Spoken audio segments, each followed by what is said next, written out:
semi autonomous. Kalau Tesla itu kan full autonomous, ini semi autonomous.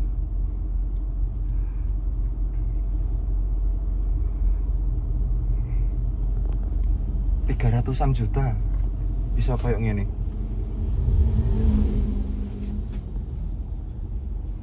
Sepeda motor juga bisa trek sepeda motor. Terlalu jauh masih kehitung mobil. Ya. Loh, dia ngerem. Remnya halus, ngerem sendiri loh. Remnya halus. Remnya gradual. Dia bisa gradual ngeremnya.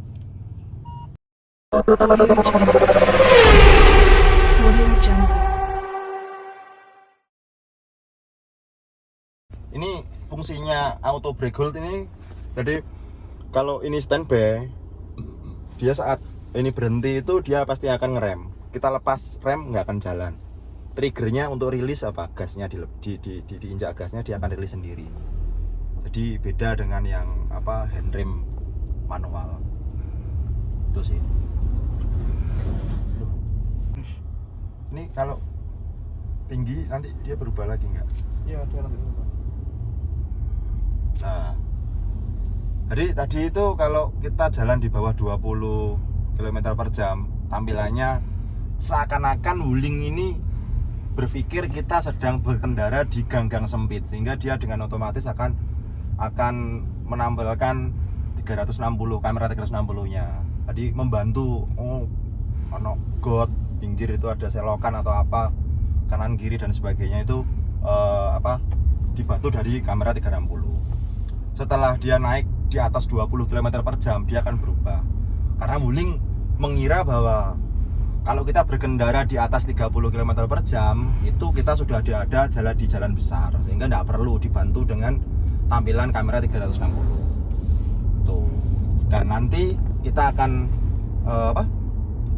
mencoba fitur-fitur safety. Nah, nanti dari pihak wulingnya sendiri yang akan mencoba test drive untuk fitur keselamatan, bagaimana dia bisa ngerem sendiri. Karena saya jujur trauma, saya pernah mencoba, ya saya sebut aja Mazda 2 itu nabrak tong akhirnya, sehingga nggak enak saya, kurang pede kalau untuk nyoba fitur safety-nya. Tuh. Rasa berkendara kalau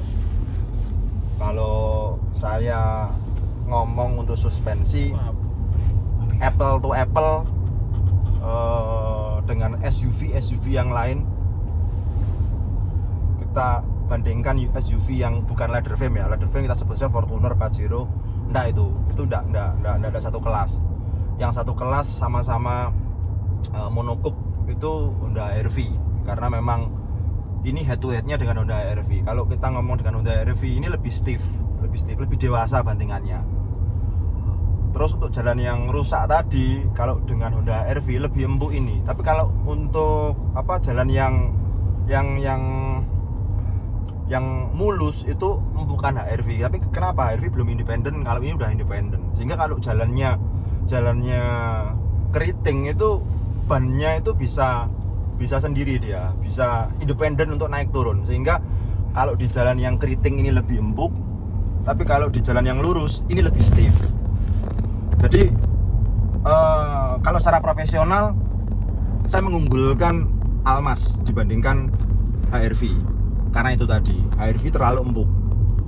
Jadi mirip CR-V ini gitu loh, mirip CR-V yang baru. HR-V terlalu empuk, tapi kalau keriting malah nggak empukan ini. Kalau waktu jalan keriting kan aneh gitu loh. Ini kalau rasa berkendaranya. Cuma kalau untuk feedback setir ya, ini masih sedikit di bawah Honda itu lebih tajam. Jadi nggak kayak kapal ya, tapi tidak sekapal yang kayak mobil saya Innova ya, tidak sekapal itu gitu loh. Ini lebih tajam daripada Innova, tapi masih di bawah Honda kalau masalah tajam pengendalian. Jadi lebih nurut Honda dibandingkan Almas. Cuma dengan Cortez tetap lebih tajam ini. Jadi memang tadi karena ini lebih sport, harusnya memang sudah sewajarnya dia Almas ini lebih tajam pengendaliannya. Terus untuk tenaganya menurut saya ini cukupan, nggak terlalu lemot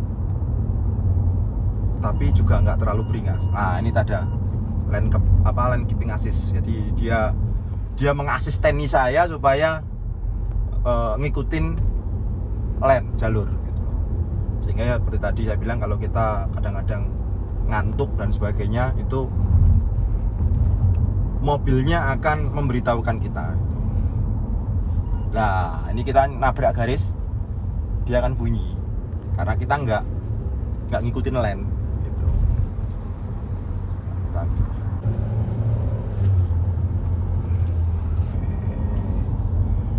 Tenaganya lumayan kalau kita ngomong Matic ya, jedanya memang sedikit lebih 0 sekian detik dari transmisinya Honda ya. Cuma untuk tenaga setelah turbonnya jalan itu, tenaganya saya rasa kok sedikit lebih besar ini daripada HRV yang 1,8 gitu loh. Padahal secara di atas kertas HRV 1,8 itu kalau nggak salah 147, ini 140 HP. Tapi tenaga yang dirasakan itu kan ada perpaduan ramuan antara mesin dan transmisi. Mesinnya kuat, transmisinya nggak kuat, nggak bagus juga, rasanya juga beda. Mesinnya nggak kuat tapi transmisinya bagus, itu ya akan mendukung. Karena untuk masalah tenaga itu ramuan dari kedua belah pihak, antara mesin dan transmisi. Kedua-duanya harus saling bekerja sama sehingga bisa memutahkan tenaga itu sampai ke roda. Itu urutannya seperti itu. Enggak, ini Chevrolet banget. Jadi saya pernah nyoba Captiva, saya pernah nyoba Spin, saya pernah nyoba Aveo. Nggak jauh beda gitu loh. Jadi Steve itu gimana ya? Nggak mantul-mantul gitu. Jadi orang kalau pernah nyoba Chevrolet tuh tahu lah. Oh Chevrolet itu begini, oh Honda itu begini gitu. Lah ini nggak jauh beda dengan mobil-mobil Chevrolet yang lain. Feel-nya, driving impression-nya itu kalau ini ditutup semua, orang pasti loh kok kayak Chevrolet ya gitu. Kayak Chevrolet. Jadi Almas ternyata, atau Wuling ya, ternyata itu mewarisi DNA-nya Chevrolet karena memang dia satu grup. Saya kira nggak gitu, tapi setelah kita coba ternyata beneran. Jadi DNA-nya Chevrolet itu sedikit banyak turun ke Wuling. Sehingga ya menurut saya ya, bukannya saya nggak objektif, saya subjektif sekali kalau orang sanksi dengan Wuling itu kok kayaknya nggak berdasar. Mungkin dia belum mengerti. Wuling ya Chevrolet karena rasa berkendaranya mirip-mirip Chevrolet. Beda banget.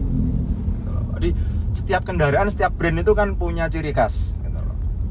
Honda gimana, Toyota gimana, Mitsubishi gimana, itu feel-nya itu bisa dirasakan gitu loh. Kalau kita jelaskan nggak bingung gitu menjelaskannya gimana, tapi bisa kita rasakan. Oh Chevrolet tuh kayak gini, oh Honda itu kayak gini, oh Toyota itu kayak gini, oh Mitsubishi itu kayak gini. Itu setelah kita merasakan beberapa banyak mobil itu baru kita bisa ngerti. Oh, Isuzu itu begini ya. Ada semua cirinya, bisa dirasakan. Ada dua mobil ya, itu muncul dua mobil.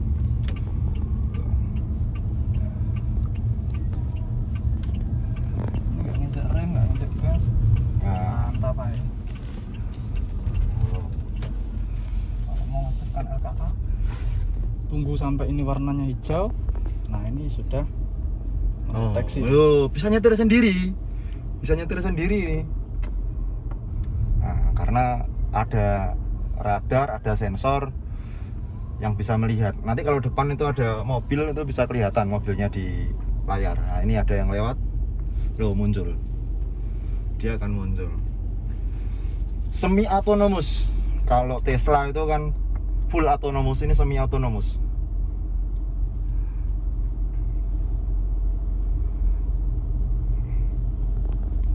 300-an juta bisa kayak gini.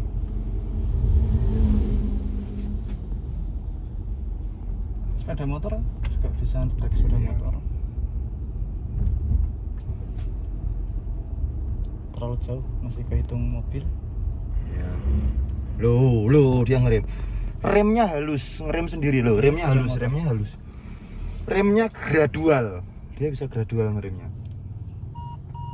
Ini tanpa gas, tanpa ini. Nah, keren.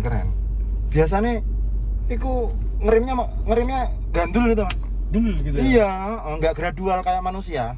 Kayak manusia kan iso ono feelingnya, seret. Karena ini tak injek rem. Karena pertigaan ya khawatir Iya. ada orang. Kalau mau jalan lagi tinggal rest plus. Balik lagi. Adaptif cruise control. Aku nggak berani ya tas. Wah, saya jadi miss, repot ini.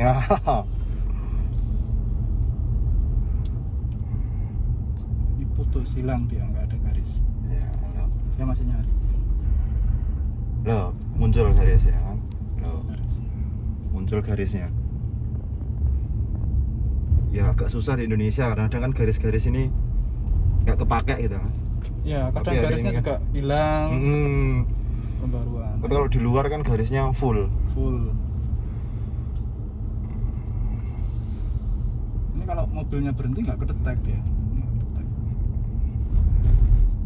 Oke. Loh, ngerem ya, dia. Ya. Oh, ngerem dewe ya. Oh, ngerem sendiri. Kelihatan ya di video ya. Kelihatan. Ini kalau sudah nyalanya, kalau masih nyala biru dia bisa ngegas sendiri. Ini yang TJA tadi. Kalau dia masih warnanya masih biru-biru semu ungu ini, dia masih bisa jalan lagi. Nah, ini kan habis. Ya biasa nggak ada lainnya. Beda lainnya harus dikontrol. Paling enak sih di jalan tol. Ya, Jalan tol pasti marka jalannya bagus. Parkir nggak akan kebaca.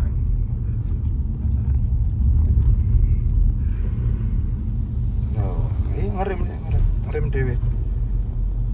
Jalan satu. Sepeda motor pun ada gambar sepeda motor. Iya, bukan mobil ya. Bukan mobil. Jadi radarnya ngeri ya. Dia bisa membedakan antara mana mobil, mana sepeda motor. Ada pun juga kadang mobil passenger atau mobil truk dia tahu. Dia tahu ya. Iya. Semi autonomous. Tuh jarak Ah. kita jauhkan, ngerem sendiri. Lah, ngerem sendiri. Loh, enak loh ngeremnya. Ngeremnya enak ya, nggak dadak. Nah ini kan gambarnya karena dia pakai tingkat dia dianggap mobil truk, Truk. bukan mobil pribadi, bukan mobil passenger. Kayak gini kan sudah mati semu, tapi ini masih ready. Nanti tinggal rest plus.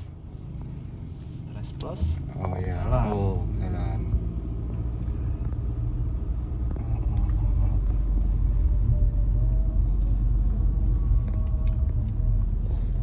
Iya.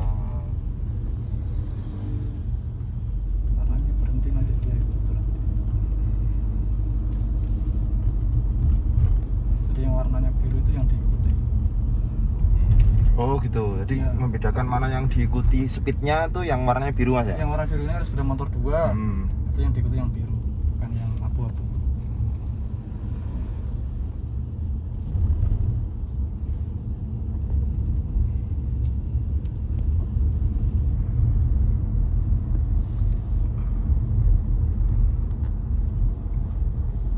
Oh iya, viper.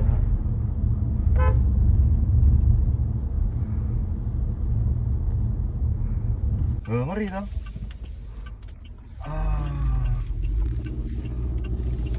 Kali tek aja. Oh, berhenti dulu Mas. Oh. Ini kuat loh. Lepas rem. Lepas rem, tahan handrem. Oke, sekarang naik Mas. Kuat Naiknya nggak? nunggu sampai RPM-nya kuat, Iya. baru dia akan dilepas. Terus maju. Oh, enteng. Sama-sama. Aduh. Enteng. Tanjakan itu sekitar 45 derajat. Oke. Jadi dari berhenti di tanjakan terus naik lagi dengan 4 muatan kan udah ngeden blas. Wah. Jadi kalau Balik. Oh yang ini kanan, sing ya. rada lumayan itu. Sing gak patio itu ya. kanan ya. Anak mau Mbak. Dan